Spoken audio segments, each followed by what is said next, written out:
Na Som Maior Antena 1, a opinião das 8.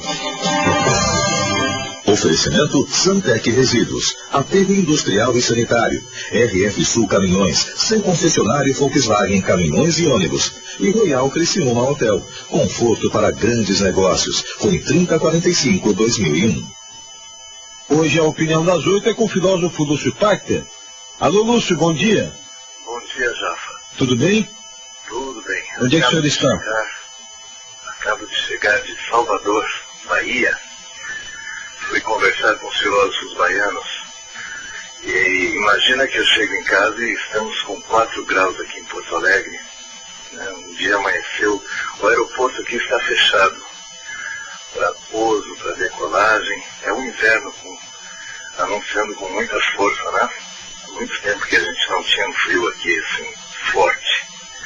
Estive recentemente, em 4 dias, fazendo uma palestra no Hospital São José, lá em Fortaleza.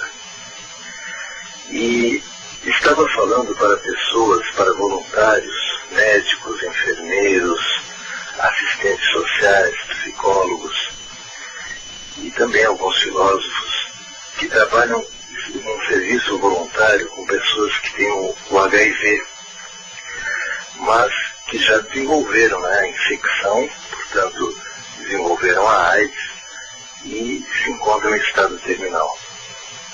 Geralmente essas pessoas que eles atendem são indigentes, são pessoas que as famílias não recebem mais em casa, né? São pessoas que não têm condições financeiras, nem mesmo para comprar os remédios. Imagine você então a situação dessas pessoas que chegam lá já num estado de penúria muito grande. E eu fiquei conversando várias horas com esse pessoal, trocando ideias, vendo o que é possível e o que não é possível, e muitos assuntos assim relacionados a isso. Muitos casos assim dolorosos, como o caso de uma mãe que, ao saber que a filha de 18 anos tinha o vírus HIV, queimou todas as coisas da filha, inclusive as roupas, em praça pública, lá em Fortaleza. Casos assim de vovozinhas de 70 anos, que nunca saíram do quartinho, nunca saíram da casa onde viveram e de repente aparecem lá no hospital com AIDS, né? Provavelmente pegaram dos maridos. E casos assim muito dolorosos, sabe? Todos nós terminamos a conversa assim, muito introspectivos, né? Cada um saiu de um jeito assim, pensativo, porque é um assunto realmente muito delicado. Só que o que me chamou muito a atenção em tudo isso, já foi o aspecto da contradição. E conversei sobre isso com o pessoal. A contradição existe e é parte da nossa vida.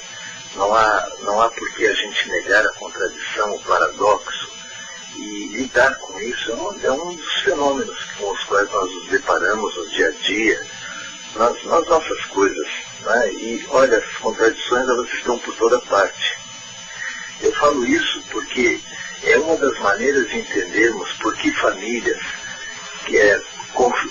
conseguem simplesmente pegar uma das pessoas, às vezes um filho, uma mãe, um pai, e simplesmente mandar embora de casa porque agora tem algo que é execrado pela sociedade, que é motivo de vergonha e tudo mais.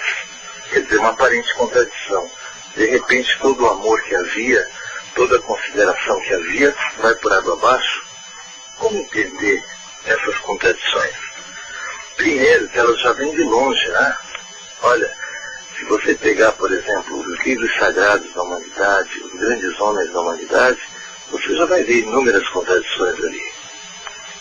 Na própria Bíblia, né? A gente vê lá assim que, se por um lado é pregado que devemos perdoar e amar e dar a outra face, também existem momentos em que se expulsa religiões do templo, né? Se por um lado a gente encontra que tem que amparar, apoiar, por outro lado também há episódios em que uma árvore é seca porque não dá frutos. Mas não é só nos livros sagrados que nós encontramos no Velho Testamento, no Novo Testamento, nos textos Vedas, as contradições. Elas existem no nosso dia a dia. A nossa polícia, que é paga para nos proteger, para nos orientar, o que faz muitas vezes? Coloca aqueles pardais, aquelas máquinas fotográficas escondidas para surpreender o usuário no trânsito e poder multá-lo. Quer dizer, gerando então desconfiança, o contrário do que deveria gerar nas pessoas. Nos terapeutas, então, como é que alguém que fala em saúde mental fica taxando pessoas de loucas e tudo mais? Essas contradições que existem em todos nós, provavelmente, elas não são simplesmente algo ruim, algo que nós devemos debelar, elas são partes constitutivas da nossa vida. Um dos motivos pelos quais as contradições existem e têm seu lugar é que certas coisas valem num contexto, numa situação específica, mas se tirarmos dali e passarmos para outro contexto, já não vale mais. Então tem pessoas que pregam o amor na família, a união na família, até que alguém aparece com isso que se chama AIDS. Aí é motivo de vergonha, a família já quer esconder o camarada, não quer que ele apareça em sociedade e tudo mais. Quer dizer, aquilo que valia em um contexto, em uma situação, já não vale agora nesse contexto, nessa situação. Existem também erros lógicos, quer dizer, a pessoa não se dá conta. Às vezes você chega numa empresa e lá o próprio dono da empresa te diz, olha, eu não quero homens trabalhando nessa empresa. Mas ele mesmo é um homem. E ele está trabalhando, está dirigindo tudo ali. Quer dizer, erros lógicos que podem acontecer. Mas também existem outras coisas. Às vezes, a pessoa pode estar expressando o que ela gostaria que fosse no pensamento dela. É como um desejo, uma volição. Quando na prática, talvez não ocorra assim, não tenha nada a ver com isso que ela está expressando. Quer dizer, é como se, ao falar, a pessoa pensasse, eu gostaria que fosse assim. E na prática será muitas vezes diferente.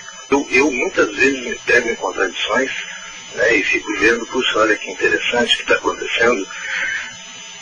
Certas coisas, Jafa, elas são contraditórias pela própria natureza. Se você pegar um quadro do Salvador Dalí, quer dizer, você está vendo de repente um rosto que já não é mais um rosto, é um pedaço de mar, a partir lá do que eu vi no Hospital São José, e vi pessoas que sofrem muito, muito, muito, assim, saí muito chateado de lá, achando que talvez pudesse fazer mais por aquelas pessoas, mas é uma situação muito complicada. Eu vi trabalhadores cansados, pessoas que se dedicam demais àquilo.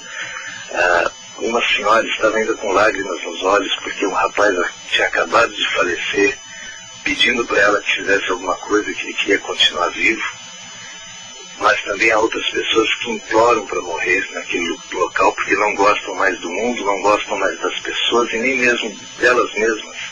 No caso dessa vovó de 70 anos que eu citei, a coordenadora lá do local me falou, olha, Lúcio, algumas dessas vovós, elas chegam aqui se sentindo culpadas ainda.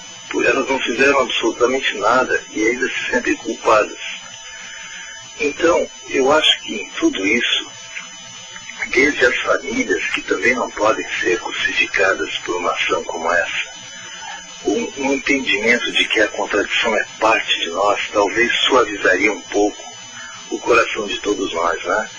Em situações como esta, que são tão pesadas, e que são situações da nossa época, precisamos enfrentar, e talvez o julgamento seja a opção mais pobre, talvez a compreensão seja uma alternativa melhor para essas coisas.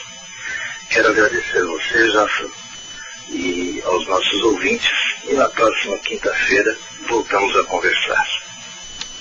Obrigado, Lúcio. Bom dia, bom resto de semana.